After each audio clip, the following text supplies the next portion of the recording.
خاطر د مڼې سره مینه کړې وه نو د ساحل صاحب د معشوقې څه نوم و؟ ساحل صاحب د چا سره مینه کړې وه؟ اوس خبره دا ده چې لکه مینه خو لکه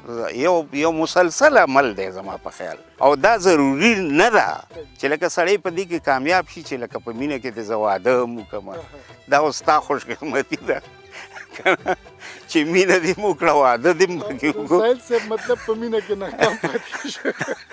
ناکامي ده که نه خاطر خو لکه دا هم وایي چې افسوس چې ستا په خیال کې سخت کارم دغه ارمان به مې په زړه پاتې شي بنیادي طور شاعر چې کوم دی که نه دې که ډېر لوی انقلابي دی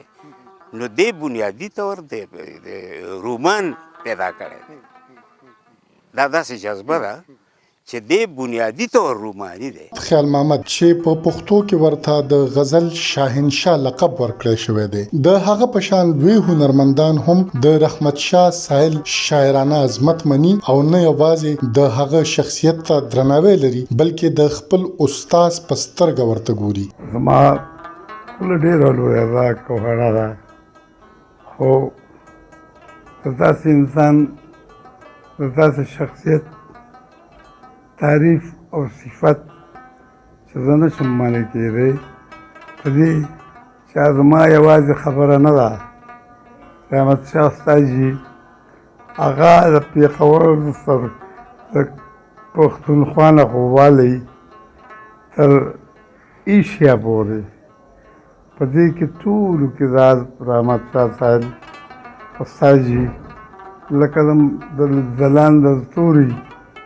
دغه واقف دی او هر انسان که مونږ یورپ له تللي یو هلته مو د رحمت شاه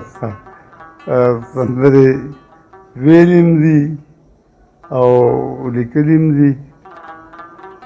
او ډېره لویه خبره ده چې استاد رحمت شاه زمونږ په برخه رسېدلی ما دغه ته د شهباز اخبار ته یو غزل لیږلی نو اجمل صاحب پته چرته پیدا کړې وه ما ته بیا خط راولي زما عمر به زما په خیال چې لکه و داسې څه 15 14 کاله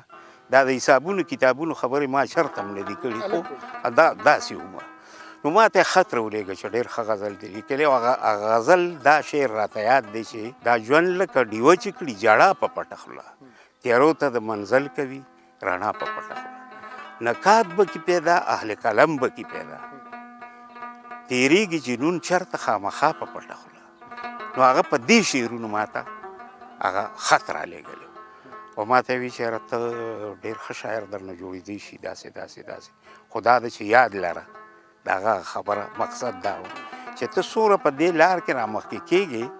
دوره به د خلک خپې راکاږي هارون باچا چې د نوي دور په هنرمندانو کې د لوړو زده کړو لرونکي او د خوږ غږ یو منفرد هنرمند دی د نوي دور زلمی د هغه سره ډېره مینه کوي او د هغه د کلام سنجیدګي د هغه هنري باریکۍ زیاتې خوښوي خو هارون باچا وایي چې کله هغه نوی هنر ته راووتو نو پیلې د ښاغلي رحمت شاه ساحل د شعرونو نه کړو او هم د رحمت شاه ساحل غزل وغت شهرت بام تر رسولې ما لپاره د خوشحالۍ خبره ده چې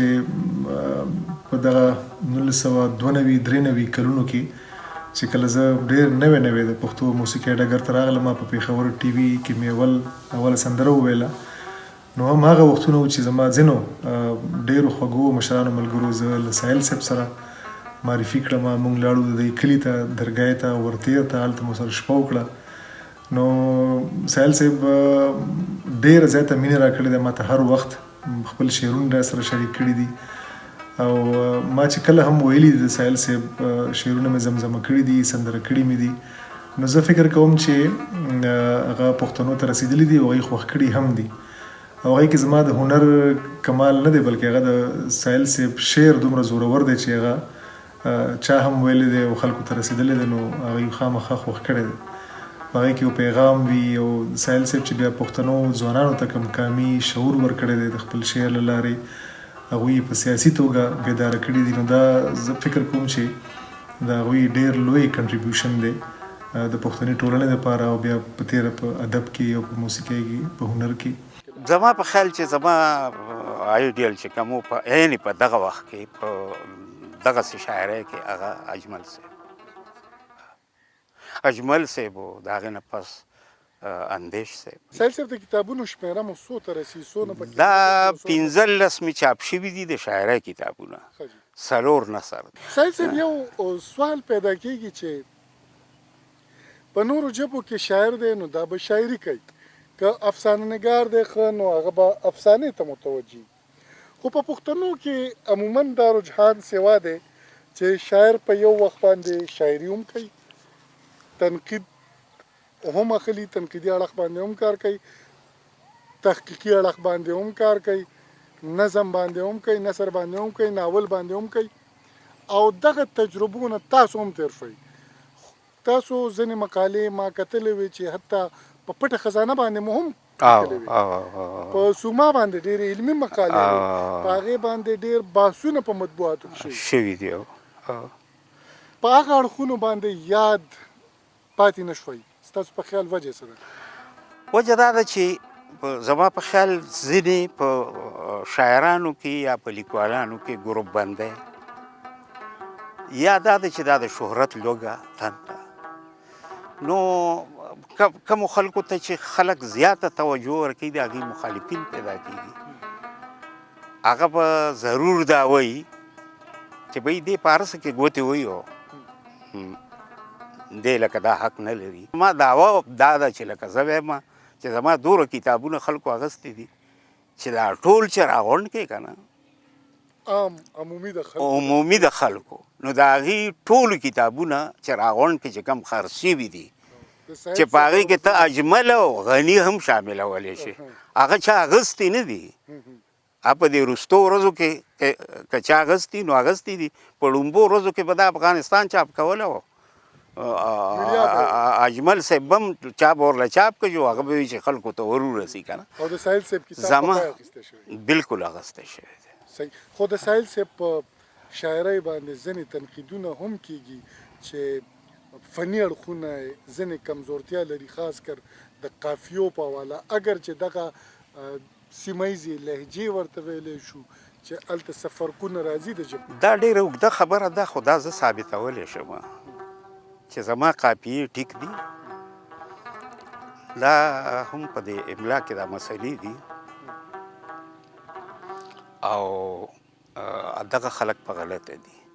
که په دې زما سره بحث شروع کړي زه ورته اوس هم تیار یم پرون هم ورته تیار یم تندې او میکدې قافیه کېږي اوس دې کې د جمع واحد خبره ده څو پورې چې د جمع او د واحد خبره ده نو دا په بلا شاعرۍ کې سړی پیدا کولی شي یعنې د ژبې خپل میکینزم هم څه شی دی که نه ښاغلی روخان یوسفزی چې په خپله یو خبریال دی خو د دې ترڅنګ د لوړې کچې شاعر ادیب لیکوال او نقاد هم دی هغه د رحمت شاه سایل صاحب سره ډیر نږدې پاتې شوی دی او وایي رحمت شاه سایل یوازې په ادبي دنیا کې نوم نه دی پیدا کړی بلکې د هغه سیاسي او صحافتي مقام هم د ستایلو دی د شاعر او د ادیب نه پرته د سایل صاحب په حیث د یو قومي کارکون دی او سیاسي کارکون په دې لار کې چې کوم دی چونکې هغه د خدای خدمتګار تحریک د بادشاه خان یو کلک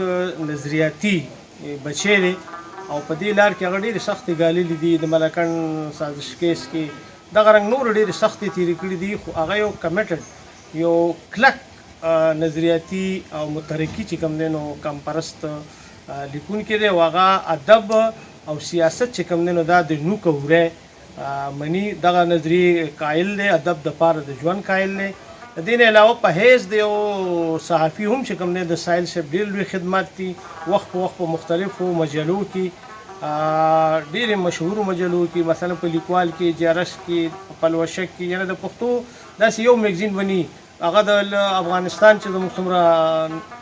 داسې غټ غټ مجلې دي هغې کې هم د هغوی لیکونه خو بیا د ټولو نه غټه خبره دا ده چې د هغوی دپاره هم د اعزاز خبره وه چې د کوم مجلې پښتون د بادشاه خان د هغې چې کوم دی نو چیف ایډیټر او لکه باني مدیر پاتې شوی په کال 1928 کې د هغې د چیف ایډیټر په حیث هم چې کوم دی نو رحمت شاه سایل صاحب ډېر لوی خدمات دي هغوی همیشه چې کوم دی نو د مقدار په ځای د معیار خیال ساتلی دی سایل صاحب آیا یو شاعر چې سوچه سیاسي پروپاګاندا ته پاتې شي هغه شاعر پاتې کېدی شي؟ ځکه چې کم شی پروپاګاندا ده نو هغه وجود رستو نه لري. چې کم شی خالصه پروپاګاندا وي. ترجماني په ډېرو طریقو باندې کېږي،